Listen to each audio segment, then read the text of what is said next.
Hello friends, welcome to బిఎస్కేసార్ classes YouTube channel. Friends, మీరు SSC MTS examination 2024 రాస్తున్నట్లయితే నేను ఈ వీడియోలో చెప్పేటువంటి ఈ లాస్ట్ మినిట్ ఎగ్జామినేషన్ టిప్స్ మీరు ఖచ్చితంగా ఫాలో అవ్వండి. సో నేను మీకు ఈ వీడియోలో ఈచ్ అండ్ ఎవ్రీథింగ్ చెప్తాను, సో దట్ మీరు ఎగ్జామినేషన్లో మంచి స్కోర్ చేయగలిగేటువంటి అవకాశాలు ఉంటాయి. కాబట్టి ఈ వీడియో చివరి వరకు చూడండి. వీడియో చూస్తున్నటువంటి వారు వీడియోని లైక్ చేసి మీ ఫ్రెండ్స్కి షేర్ చేసినట్లయితే వారికి ఇన్ఫర్మేషన్ తెలుస్తుంది. కాబట్టి ఛానల్ని సపోర్ట్ చేయండి. ఫస్ట్ టైం మన ఛానల్ని విజిట్ చేస్తే సబ్స్క్రైబ్ చేసుకొని బెల్ సింబల్ని యాక్టివేట్ చేసుకోండి. ఫ్రెండ్స్, మీరు ఎస్ఎస్సి ఎంటీఎస్ ఎగ్జామినేషన్ రాస్తున్నటువంటి అభ్యర్థులైతే మీరు ఖచ్చితంగా తీసుకోవాల్సినటువంటి పీడిఎఫ్ కోర్స్ అయితే మేము మీకు ప్రొవైడ్ చేస్తున్నామండి. 1997 నుంచి ఇప్పటి వరకు జరిగినటువంటి ఆల్ ఎస్ఎస్సి ఎంటీఎస్ ఎగ్జామినేషన్స్ లో అడిగినటువంటి ప్రీవియస్ బిట్స్ తో పాటు మీకు ప్రీవియస్ పేపర్స్ అలాగే అదర్ మెటీరియల్స్ కూడా మీకు ప్రొవైడ్ చేస్తున్నాము. సో ఇక్కడ చూసుకున్నట్లయితే కరెంట్ అఫైర్స్ 2024 కి సంబంధించి బైలింగ్వల్ లో మెటీరియల్ ఆల్రెడీ యాడ్ చేయడం జరిగింది కోర్సులో. ఇంగ్లీష్ లాంగ్వేజ్ కి సంబంధించి అన్ని టాపిక్స్ కలిపి 10,500 ప్లస్ ప్రీవియస్ బిట్స్ యాడ్ చేశాము. జీకే తెలుగు మీడియం కి సంబంధించి 10,000 ప్లస్ బిట్స్ ఉన్నాయి. జీకే ఇంగ్లీష్ మీడియం కి సంబంధించి 2 టాపిక్స్ యాడ్ చేశాము. మిగిలినటువంటి టాపిక్స్ కూడా ఫ్యూచర్ లో యాడ్ చేయడం జరుగుతుంది. స్టాటిక్ జీకే ఇంగ్లీష్ మీడియం అలాగే ఎస్ఎస్సి ఎంటీఎస్ జీడీ సీజీఎల్ కి సంబంధించిన 100 ప్రీవియస్ పేపర్స్ కూడా యాడ్ చేయడం జరిగింది. సో 6 months వ్యాలిడిటీతో 199 రూపీస్ కి ఈ కోర్స్ అయితే ప్రొవైడ్ చేస్తాము. డిస్క్రిప్షన్ లో యాప్ లింక్ ఉంటుంది, చూడండి. అలాగే మీరు ఏ కోర్స్ తీసుకున్నా కూడా క్లాసెస్ కి సంబంధించినటువంటి కోర్సు మీకు 75% ఆఫ్ తో 499 రూపీస్ కి మీకు ఈ ఆఫర్ అయితే పొడిగిస్తున్నామండి. సో చాలా మంది ఈ ఆఫర్ ని పొడిగించమని చెప్పేసి అడిగారు, కాబట్టి ఈ ఆఫర్ అయితే పొడిగించడం జరుగుతుంది. సో గ్రామీణ నిరుపేద అభ్యర్థులని దృష్టిలో పెట్టుకొని ఈ ఆఫర్ అయితే రిలీజ్ చేయడం జరిగింది. సో డిస్క్రిప్షన్ లో యాప్ లింక్ ఉంటుంది, చూడండి. సో ఇమీడియట్ గా ఈ ఆఫర్స్ అయితే తీసుకోండి. ఫ్రెండ్స్, మీరు ఎగ్జామినేషన్ కి వెళ్లే ముందు మీకు సంబంధించినటువంటి అడ్మిట్ కార్డ్ ని అఫీషియల్ sscsr.gov.in అనేటువంటి సైట్ నుంచి డౌన్లోడ్ చేసుకోండి. మీ యొక్క ఎగ్జామినేషన్ కి జస్ట్ 4 days నుంచే మీకు సంబంధించినటువంటి అడ్మిట్ కార్డ్స్ అనేవి డౌన్లోడ్ అవుతాయి. ఇప్పటికీ 100 సార్లు చెప్పాను, అయినా కూడా నాకు అడ్మిట్ కార్డ్ డౌన్లోడ్ కావట్లేదు. నాకు ఎగ్జామినేషన్ అక్టోబర్ 10th నుండి 20th నుండి అని అంటున్నారు. సో ఎన్నిసార్లు చెప్పినా మీకు అర్థం కాకపోతే ఇంకా మేము చెప్పలేము. సో ఇక్కడ చూసుకున్నట్లయితే మీరు ఎగ్జామినేషన్ కి 4 days ముందు అడ్మిట్ కార్డ్ డౌన్లోడ్ చేసుకున్న తర్వాత మీకు సంబంధించినటువంటి డీటెయిల్స్ అన్ని కూడా కరెక్ట్ గా ఉన్నాయా లేదా అనేది ఒకసారి మీరు చెక్ చేసుకోవాల్సినటువంటి అవసరం అయితే ఉంది. ఇందులో ముఖ్యంగా మీకు సంబంధించినటువంటి డేట్ ఆఫ్ బర్త్ అలాగే మీకు సంబంధించినటువంటి నేమ్ కరెక్ట్ గా ఉందా లేదా అనేది ఒకసారి చూసుకోండి. అలాగే మీకు సంబంధించినటువంటి నేమ్ అలాగే డేట్ ఆఫ్ బర్త్ మీరు తీసుకెళ్తున్నటువంటి ఐడి కార్డ్ ఏదైతే ఉంటుందో సో ఐడి కార్డులో ఇవన్నీ కూడా సేమ్ ఉన్నాయా లేదనేది చెక్ చేసుకోండి. ఒకవేళ సేమ్ లేకపోయినట్లయితే వేరే వేరే ఐడి కార్డ్స్ ని తీసుకువెళ్ళడానికి ట్రై చేయండి. లైక్ మీరు ఆధార్ కార్డ్ తీసుకువెళ్తుంటే అందులో మీకు సంబంధించినటువంటి అడ్మిట్ కార్డులో ఉన్నటువంటి నేమ్ కానీ లేదా ముఖ్యంగా డేట్ ఆఫ్ బర్త్ కానీ సేమ్ గా లేకపోతే మీ యొక్క ఆధార్ కార్డులో పాన్ కార్డ్ కానీ డ్రైవింగ్ లైసెన్స్ కానీ మీరు కాలేజీలో చదువుతున్నటువంటి స్టూడెంట్స్ అయితే కాలేజ్ ఐడి కానీ ఇలాగా ఏదో ఒక గుర్తింపు పొందినటువంటి ఐడి కార్డుని మీరు తీసుకువెళ్ళాలి. ఆ ఐడి కార్డులో ఖచ్చితంగా డేట్ ఆఫ్ బర్త్ అనేది ఖచ్చితంగా మీరు తీసుకువెళ్తున్నటువంటి ఐడి కార్డ్ అండ్ అడ్మిట్ కార్డులో ఉన్నటువంటి డేట్ ఆఫ్ బర్త్ ఖచ్చితంగా సేమ్ గా ఉండే విధంగా చూసుకోవాలి. అలాగే మీరు ఎగ్జామినేషన్ కి ముందు మీకు రిపోర్టింగ్ టైం అని ఉంటుంది, అలాగే ఎంట్రీ క్లోజింగ్ టైం అని చెప్పేసి ఉంటుంది. ఇక్కడ మీరు చూసుకోవాలి. సో రిపోర్టింగ్ టైం మీకు ఆఫ్టర్నూన్ షిఫ్ట్ అయినట్లయితే 2:45 PM ఉంది. సో ఇక్కడ మనకి చూసుకుంటే క్లోజింగ్ టైం వచ్చేసి 3:30 PM అనమాట. అంటే మీకు ఇక్కడ 45 minutes టైం అయితే ఇస్తున్నారు. సో మీరు రిపోర్టింగ్ టైంలో మీ దగ్గర ఉన్నటువంటి అడ్మిట్ కార్డు, మీరు సబ్మిట్ చేసేటువంటి ఐడి కార్డు, బయోమెట్రిక్ వెరిఫికేషన్ ఇవన్నీ కూడా మీకు ఎగ్జామినేషన్ హాల్లో ఇన్విజిలేటర్స్ చెక్ చేస్తారు. కాబట్టి ఈ 45 minutes మీకు ఈ పర్టికులర్ టైం అనేది కేటాయించడం జరుగుతుంది. తర్వాత మీకు ఎగ్జామినేషన్ అయితే స్టార్ట్ కావడం జరుగుతుంది 4 o'clock కి. సో ఈ విధంగా మనకి ఈ టైమింగ్స్ అయితే ఉంటాయి. అలాగే మీకు సంబంధించినటువంటి ఎగ్జామినేషన్ ఏ రోజు నుండి ఏ షిఫ్ట్ లో ఉంది, ఎగ్జామినేషన్ టైమింగ్స్ ఏంటనేది ఇక్కడ మీరు చూసుకోవాలి. మీకు సంబంధించినటువంటి ఎగ్జామినేషన్ వెన్యూ ఏంటనేది కూడా మీరు ఈ విధంగా చెక్ చేసుకోవాల్సినటువంటి అవసరం అయితే ఉంది. కాబట్టి ఈ డీటెయిల్స్ అన్ని కూడా మీరు జాగ్రత్తగా ఎగ్జామినేషన్ కి వెళ్లే ముందు ఒకసారి చూసుకోండి.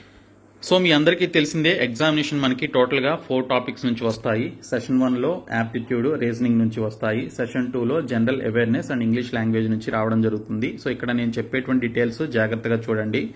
సో ఇక్కడ చూసుకున్నట్లయితే మనకి సెషన్ 1 అనేది క్వాలిఫైయింగ్ నేచర్, ఎటువంటి నెగిటివ్ మార్కింగ్ అయితే లేదు. మీకు ఇష్టం వచ్చినట్లు మీరు చెలరేగిపోవచ్చు, ఏ క్వశ్చన్ కైనా మీరు ఆన్సర్ చేయొచ్చు. అయితే ఇక్కడ చూసుకున్నట్లయితే మీరు ఖచ్చితంగా ఇందులో క్వాలిఫై అయితేనే ఈ సెషన్ 2 లో వచ్చినటువంటి మార్కులకి వాల్యూ ఉంటుంది. ఇందులో మీరు క్వాలిఫై కాకుండా ఇందులో మీకు 100కి 150 మార్కులు వచ్చినా కూడా మీకు ఎటువంటి వాల్యూ అయితే ఉండదు. ఓకే, ఇక్కడ చూసుకున్నట్లయితే మీరు ఇక్కడ నేను చెప్పేటువంటి పాయింట్స్ ని జాగ్రత్తగా వినండి. సెషన్ 1 మీకు ఫస్ట్ స్టార్ట్ అవుతుంది. ఈ సెషన్ 1 టైమింగ్ వచ్చేసి 45 మినిట్స్ ఉంటుంది. సో ఈ 45 మినిట్స్లో ఫస్ట్ మీకు సెషన్ 1 స్టార్ట్ అయిన వెంటనే ఫస్ట్ రీజనింగ్ దగ్గరికి వెళ్ళిపోండి. సో రీజనింగ్ అనేది ఫస్ట్ మనకి ఈజీ టాపిక్ అండ్ మీరు ఎక్కువగా స్కోర్ చేయగలిగేటువంటి టాపిక్ కాబట్టి రీజనింగ్లో 20 అవుట్ ఆఫ్ 20 మార్క్స్ మీరు 20 అవుట్ ఆఫ్ 20 క్వశ్చన్స్ మీరు అటెంప్ట్ చేయగలిగే విధంగా చూసుకోండి. ఇంకా యాప్టిట్యూడ్లో చూసుకున్నట్లయితే మీకు క్వశ్చన్స్ తెలిస్తే ఆన్సర్ చేయండి, తెలియకపోతే ఏదో ఒకటి ఆన్సర్ చేయండి. బట్ 20కి 20 క్వశ్చన్స్ ఏదో ఒకటి ఆన్సర్ చేయండి, నెగిటివ్ మార్కింగ్ అయితే లేదు. కాబట్టి మీరు ఇష్టం వచ్చినట్లు చెలరేగిపోవచ్చు అని నేను ఇందాకే చెప్పాను. కాబట్టి ఫస్ట్ రీజనింగ్ అనేది మీరు కరెక్ట్గా అటెంప్ట్ చేయడానికి ట్రై చేయండి. ఈ 45 మినిట్స్లో మీరు రీజనింగ్లో ఎక్కువ మార్కులు స్కోర్ చేయడానికి ట్రై చేయండి.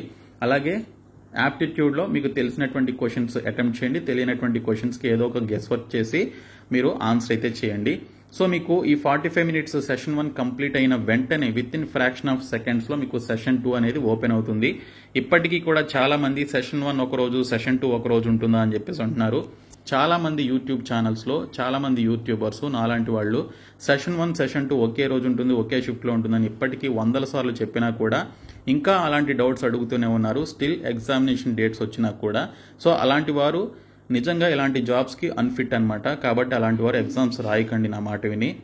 ఎందుకు అంటే అసలు ఎగ్జామినేషన్ ప్యాటర్న్ ఏంటో తెలియదు, ఎగ్జామ్లో అడిగేటువంటి క్వశ్చన్స్ ఏంటో తెలియదు, అసలు ఎగ్జామినేషన్ ఏ విధంగా కండక్ట్ చేస్తారేంటనేది ఇప్పటికీ తెలియదు. స్టార్టింగ్లో అంటే ఓకే, నోటిఫికేషన్ వచ్చిన తర్వాత, కానీ ఇప్పటికీ తెలియట్లేదు అంటే వాళ్ళు ఎంత ఇంట్రెస్ట్గా ఉన్నారు, ఎంత కాన్సన్ట్రేటెడ్గా ఉన్నారు, ఎంత రెస్పాన్సిబుల్గా ఉన్నారు ఉద్యోగం పట్ల, అలాగే వారికి సంబంధించినటువంటి జాబ్ పట్ల అనేది ఇక్కడ క్లియర్గా మనకి అర్థమవుతుంది. కాబట్టి అలాంటి వాళ్ళు రాయకుండా ఉంటేనే బెటర్, కొంత కాంపిటీషన్ అయినా తగ్గుతుంది. అలాగే ఇక్కడ చూసుకుంటే సెషన్ 2 మీకు ఓపెన్ అయిన తర్వాత సో ఇక్కడ మీకు హార్ట్ అటాక్ మొదలయ్యేటువంటి సెషన్ ఇది.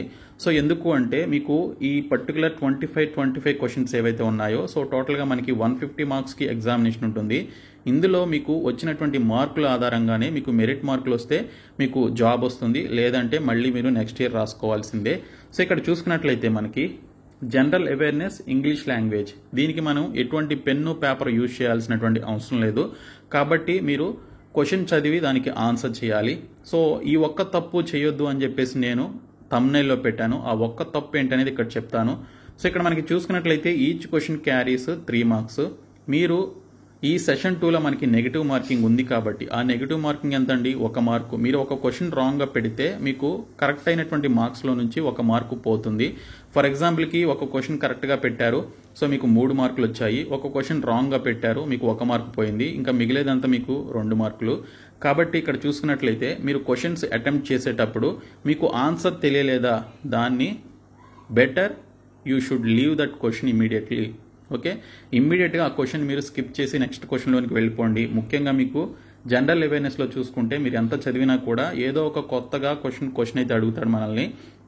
సో ఆ క్వశ్చన్ అడిగినప్పుడు మీకు ఆన్సర్ తెలియకపోతే ఇమ్మీడియట్గా ఎక్కడా కూడా మీరు కాంప్రమైజ్ అవ్వద్దు, ఎక్కడ కూడా టెంప్ట్ అవ్వద్దు. సో ఆ టెంప్టేషన్ నుంచి మీరు ఎప్పుడైతే బయటికి వస్తారో అప్పుడే మీరు ఈ పర్టికులర్ నెగిటివ్ మార్కింగ్ అనేది అవాయిడ్ చేయగలుగుతారు.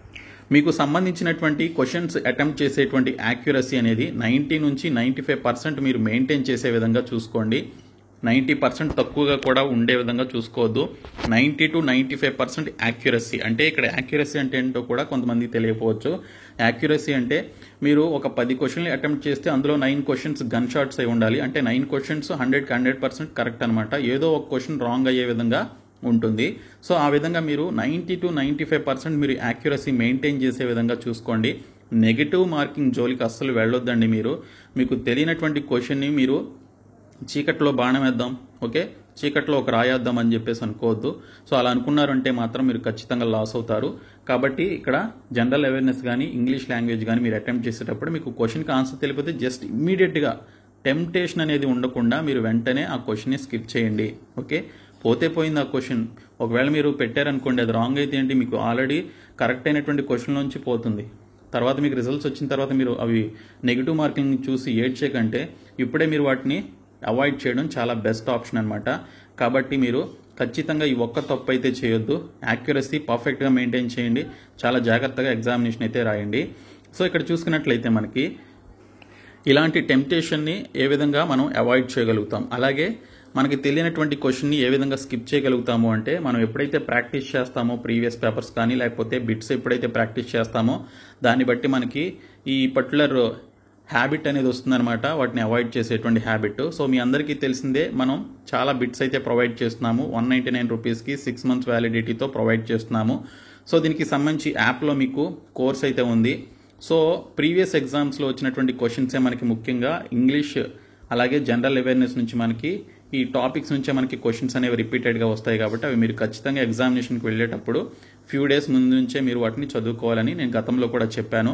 చాలామంది ఆ మెటీరియల్స్ తీసుకున్నారు, ఎక్సలెంట్గా ఉందని చెప్పేసి చాలామంది అన్నారు. కరెంట్ అఫైర్స్ కూడా యాడ్ చేయడం జరిగింది.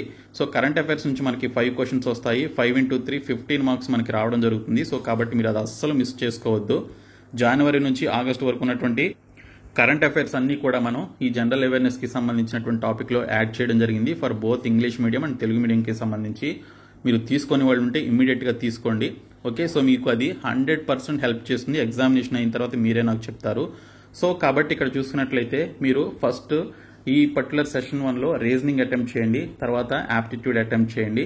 ఇంకా సెషన్ 2లో మీ ఇష్టం, మీరు ఏదైనా అటెంప్ట్ చేయొచ్చు. బట్ యాక్యురసీ మెయింటైన్ చేయండి, నెగిటివ్ మార్కింగ్ని అవాయిడ్ చేయండి. సో అలా అవాయిడ్ చేసినప్పుడే మీకు మంచి లైఫ్ అనేది ఉంటుంది. ఓకే, సో ఇదంతా కూడా మీరు ప్రాక్టీస్ చేస్తేనే వస్తుంది బిట్స్ అన్ని కూడా. సో ఆ బిట్స్ అన్ని కూడా మనం ప్రొవైడ్ చేస్తున్నాం. డిస్క్రిప్షన్లో మీకు యాప్ లింక్ అయితే ఉంటుంది, BSK జాబ్స్ అని. ఆ యాప్ని డౌన్లోడ్ చేసుకొని ఇమీడియట్గా మీరు ఆ పర్టికులర్ SSC ఎగ్జామ్స్ అనేటువంటి సెక్షన్లోనికి వెళ్ళి ఆ 199 రూపీస్ ఉన్నటువంటి కోర్సు 6 months వ్యాలిడిటీ ఉన్నటువంటి కోర్స్ అయితే తీసుకోండి. అయితే ఇక్కడ చూసుకున్నట్లయితే సేఫ్ స్కోర్ ఎంత, కట్ ఆఫ్ ఎంత ఉండొచ్చు. ఓకే, ఇక్కడ చూసుకున్నట్లయితే మనకి కేటగిరీ వైజ్గా చూద్దాము. సో కేటగిరీ వైజ్గా చూస్తే 2022లో మనకి 11,784 పోస్టులు అయితే రిలీజ్ చేశారు 2022 నోటిఫికేషన్కి సంబంధించి. అదే 2023లో మనకి చూసుకుంటే జూన్లో ఆర్ మేలో వచ్చినట్లుంది 1392 పోస్టులు అయితే రిలీజ్ చేయడం జరిగింది. చాలా లీస్ట్ రిలీజ్ చేశారు ఈ నోటిఫికేషన్ వచ్చిన తర్వాత. సో ఇక్కడ చూసుకుంటే మీరు చూడండి, మీకు ఈజీగా మీకు ఆ డిఫరెన్స్ అయితే కనిపిస్తుంది. ఎక్కువ పోస్టులు ఉన్నప్పుడు కట్ ఆఫ్ అనేది తగ్గింది, 120 నుంచి 125 మధ్యలోనే ఉంది చూడండి మీరు. ST క్యాండిడేట్స్కి అయితే 112 మార్కులు ఉన్నాయి. అదే ఎప్పుడైతే 2023లో 1392 పోస్టులు రిలీజ్ చేశారో, సో అప్పుడు మనకి ఇక్కడ చూసుకుంటే కట్ ఆఫ్ అనేది లాస్ట్ టైం కంటే కూడా ఒక 5 to 10 మార్క్స్ మధ్య పెరగడం జరిగింది. మీరు ఇక్కడ గమనించవచ్చు మీరు. సో ఇక్కడ దీన్ని బట్టి చూసుకున్నట్లయితే ఈసారి కూడా మనకి నియర్లీ ఈ విధంగానే మనకి 2022లో ఏ విధంగా అయితే పోస్టులు రిలీజ్ చేశారో ఇప్పుడు ఒక 2-3 వేలు తక్కువగా మనకి 9,500 పోస్టులు అయితే రిలీజ్ చేయడం జరిగింది 2024లో. సో ఇక్కడ చూసుకున్నట్లయితే మనకి పోస్టులు కొంచెం ఇంచుమించుగా అలాగే ఉన్నాయి. కాబట్టి ఇప్పుడు కూడా 120 నుంచి 130 మధ్య మనకి కట్ ఆఫ్ ఉండే అవకాశం అయితే ఉంటుంది. సో ఇక్కడ చూసుకుంటే మీ సేఫ్ స్కోరు 120+ ఉండే విధంగా చూసుకోండి. ఇది రా స్కోర్ అనమాట, అంటే వితౌట్ నార్మలైజేషన్. సో నార్మలైజేషన్లో చూసుకున్నట్లయితే మీకు టఫ్ షిఫ్ట్ వచ్చినప్పుడు, ఓకే, టఫ్ షిఫ్ట్ వచ్చినప్పుడు మీకు 8 to 10 మార్క్స్ వరకు మీకు నార్మలైజేషన్ ద్వారా యాడ్ అయ్యే అవకాశం ఉంటుంది. అదే మీకు ఈజీ షిఫ్ట్ వచ్చినట్లయితే 4 to 5 మార్క్స్ వరకు మీకు యాడ్ అయ్యే అవకాశం అయితే ఉంటుంది. సో ఇక్కడ చూసుకున్నట్లయితే మనకి ఇంకో విషయం చెప్పదలుచుకున్నాను. మీకు టఫ్ షిఫ్ట్ వస్తే మీరు బాధపడాల్సినటువంటి అవసరం లేదు, ఈజీ షిఫ్ట్ వస్తే మీరు పొంగిపోవాల్సినటువంటి అవసరం కూడా లేదు. సో మీకు వచ్చినటువంటి షిఫ్ట్ని బట్టి మనకి నార్మలైజేషన్ అనేటువంటి ఆ పర్టికులర్ విధానాన్ని ఫాలో అవుతుంది కాబట్టి SSC రైల్వే లాగా. సో మనకి నార్మలైజేషన్ ద్వారా సో దీనికి సంబంధించినటువంటి బ్యాలెన్సింగ్ అనేది చేస్తారు. ఈజీ షిఫ్ట్ వచ్చినటువంటి వారికి, టఫ్ షిఫ్ట్ వచ్చినటువంటి వారికి ఇద్దరికి కూడా బ్యాలెన్స్ అయ్యే విధంగా నార్మలైజేషన్ ప్రాసెస్ ద్వారా మార్క్స్ అయితే అలాట్ చేయడం జరుగుతుంది. సో కాబట్టి మీరు ఇంగ్లీష్ అండ్ జీకేకి సంబంధించి చూసుకుంటే ఈ 2 టాపిక్స్ కలిపి మీరు 120+ వచ్చే విధంగా చూసుకోండి. సో మీకు మంచి జాబ్ వచ్చే అవకాశం అయితే ఎక్కువ ఛాన్సెస్ అయితే ఉంటుంది 120+ కనుక మీరు తెచ్చుకుంటే. ఇది రా స్కోర్ అనమాట. రా స్కోర్ అంటే వితౌట్ నార్మలైజేషన్తో మీకు తెచ్చుకున్నటువంటి మార్క్స్ అనమాట. మీకు రిజల్ట్స్ వచ్చినప్పుడు మీరు చెక్ చేసుకుంటారు కదా, రిజల్ట్స్ అంటే మనకి ఆన్సర్కి రిలీజ్ చేసినప్పుడు మీరు చెక్ చేసుకుంటారు కదా, అప్పుడు మీకు వచ్చినటువంటి మార్క్స్. సో ఫైనల్ రిజల్ట్స్ వచ్చినప్పుడు మనకి SSC వాడు ఏం చేస్తాడు, నార్మలైజేషన్ ద్వారా మనకి ఫైనల్ రిజల్ట్స్ రిలీజ్ చేస్తాడు. సో కాబట్టి మీకు రా స్కోర్ 120+ వచ్చే విధంగా చూసుకుంటే మీరు ఖచ్చితంగా మీరు జాబ్ అయితే తెచ్చుకోవడం జరుగుతుంది. సో నెక్స్ట్ వన్ వచ్చేసి ఇక్కడ చూసుకుంటే మీరు ఈ 120+ మార్క్స్ తెచ్చుకోవాలి అంటే ఏ సబ్జెక్ట్లో ఎన్ని మార్క్స్ స్కోర్ చేయాలి. సో ఇంగ్లీష్ చూసుకున్నట్లయితే 25/25 క్వశ్చన్స్ మీరు అటెంప్ట్ చేయొచ్చండి. It's possible, very possible. నేను ప్రీవియస్గా కూడా చాలాసార్లు చాలా వీడియోస్లో చెప్పాను. రీజనింగ్ అండ్ ఇంగ్లీష్ అనేది SSCలో మంచి స్కోరింగ్ సబ్జెక్ట్స్. ఇంకా జీకే అంటారా, మీరు ఎంత చదివినా కూడా అందులో మీరు ఒక 5 to 10 క్వశ్చన్స్ ఆన్సర్ చేయలేని విధంగా ఇవ్వడం జరుగుతుంది. సో అట్లీస్ట్ మీరు మ్యాక్సిమం 19 క్వశ్చన్స్ కనుక మీరు జీకేలో అటెంప్ట్ చేస్తే మీకు ఖచ్చితంగా మీరు ఈ ఇంగ్లీష్లో 25/25 అండ్ దీనిలో 19 క్వశ్చన్స్ మీరు అటెంప్ట్ చేస్తే మీకు ఖచ్చితంగా మంచి మార్కులు అయితే రావడం జరుగుతుంది. కాబట్టి ఈ విధంగా మీరు ప్లాన్ చేసుకొని మీరు 120+ మార్క్స్ తెచ్చుకునే విధంగా, రా స్కోర్ తెచ్చుకునే విధంగా ట్రై చేయండి. సో ఇక్కడ లాస్ట్ మినిట్లో మీరు చదవాల్సినటువంటి పర్టికులర్ డీటెయిల్స్ వచ్చేసి జీకే అండ్ ఇంగ్లీష్కి సంబంధించి ప్రీవియస్ పేపర్స్ చదువుకొని వెళ్ళండి. మళ్ళీ బుక్స్ తీసి సబ్జెక్టుల వారీగా నేను ప్రాక్టీస్ చేస్తాను, చదువుతాను అంటే అది వేస్ట్ ఆఫ్ టైం అనమాట. ఎస్ఎస్సికి ఎప్పుడు కూడా స్టార్టింగ్లో ఒక 3 months మనకి టైం ఉంది అనుకుంటే, లేదా 2 months టైం ఉంది అనుకుంటే ఒక 45 days మీరు సబ్జెక్ట్ నేర్చుకోవాలి. మిగిలినటువంటి 15 days మీరు ప్రీవియస్ పేపర్స్ని బాగా చదవాలి. సో మనం ఆ ప్రీవియస్ పేపర్స్ అన్ని కూడా ప్రొవైడ్ చేస్తున్నాము. 10,500+ బిట్స్ ఇంగ్లీష్ లాంగ్వేజ్కి సంబంధించి గ్రామర్ క్వశ్చన్స్ అన్ని కూడా సబ్జెక్ట్ వైజ్గా 1997 నుంచి 2024 వరకు ఉన్నటువంటి అన్ని క్వశ్చన్స్ అయితే ప్రొవైడ్ చేయడం జరిగింది, అన్ని టాపిక్ల వారీగా. ఇంకా జీకేకి సంబంధించి తెలుగు మీడియం వారికి చూసుకుంటే 10,000+ బిట్స్ ప్రొవైడ్ చేస్తున్నాము. అలాగే మనకి ఇంగ్లీష్ మీడియంకి సంబంధించి ఇంకా కొన్ని టాపిక్స్ అయితే యాడ్ చేయలేదు, ఫ్యూ టాపిక్స్ యాడ్ చేయడం జరిగింది పాలిటీ అండ్ హిస్టరీకి సంబంధించి. ఓకే, సో ఇంకా ప్రీవియస్ పేపర్స్ కూడా జీకే, ఎస్ఎస్సి, ఎంటీఎస్ అండ్ జీడీ, అలాగే సీజీఎల్కి సంబంధించిన పేపర్స్ 100+ పేపర్స్ అయితే యాడ్ చేశాము. కరెంట్ అఫైర్స్ కూడా యాడ్ చేయడం జరిగింది. స్టాటిక్ జీకే ఇంగ్లీష్ మీడియం కూడా యాడ్ చేయడం జరిగింది. సో కాబట్టి మీకు ఈ మెటీరియల్స్, మనం ప్రొవైడ్ చేసినటువంటి మెటీరియల్స్ అన్ని కూడా డిస్క్రిప్షన్లో యాప్ లింక్ ద్వారా మీరు పొందవచ్చు. ఓకే, ప్రతి ఒక్కరు కూడా తీసుకోండి. సో ఈ విధంగా మీరు స్కోర్ చేస్తే ఖచ్చితంగా మీకు 120+ మార్క్స్ అయితే వస్తాయండి. కాబట్టి ప్రతి ఒక్కరు కూడా ఈ విధంగా చేయండి నేను చెప్పిన విధంగా. సో నేను చెప్పినటువంటి ఆ పర్టికులర్ మిస్టేక్స్ అయితే మీరు చేయొద్దు, టెంప్ట్ అయితే అవ్వద్దు, ప్రాక్టీస్ చేయండి. ప్రాక్టీస్ కోసం మనం అన్ని కూడా ప్రొవైడ్ చేస్తున్నాము. ఓకే, సో ఈ వీడియో మీ ఫ్రెండ్స్కి షేర్ చేయండి, మన ఛానల్ సబ్స్క్రైబ్ చేయండి. రేపటి నుంచి ఎగ్జామినేషన్ రాస్తున్న ప్రతి ఒక్కరికి కూడా ఆల్ ది బెస్ట్ అండి. సో మన ఛానల్ తరపున ఆల్ ది బెస్ట్ చెప్తున్నాను. సో ప్రతి ఒక్కరు ధైర్యంగా, ఎటువంటి భయం లేకుండా ఎగ్జామినేషన్ రాయండి. సో ఈ వీడియో మీ ఫ్రెండ్స్కి షేర్ చేయండి. Thank you so much guys.